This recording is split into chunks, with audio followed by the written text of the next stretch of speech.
Slilo AP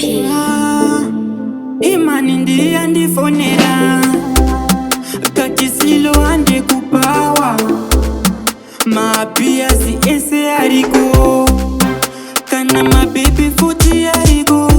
ndikati ndode wangu ane makaro ndode wangu ane makaro bata wa bata ndode wangu ane makaro ndode wangu ane makaro bata wa bata ndode wangu ane makaro ndode wangu ane makaro bata wa bata ndode wangu ane makaro ndode wangu ane makaro bata wa bata.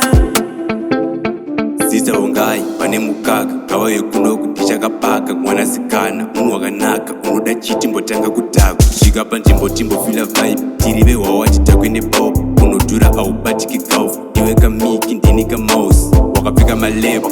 tawa timbodzoka nemalebo aiwa jungire kepo aiwa batizai fire batizai moto Ndode wangu ane makaro bata wa bata ndode wangu ane makaro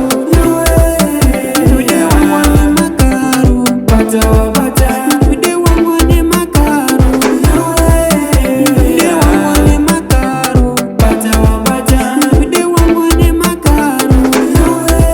ndode wangu ane makaro bata wa bata. Imani jipe ma tips batidza foni utore mapics usazolikisa tsvaga malikes ndezvekupawanda basa nese machiusa akatakwa pasina machicks uroma harembokanganwa x tozobuda mangwana kuma6 kutadza kufamba tongo haya tex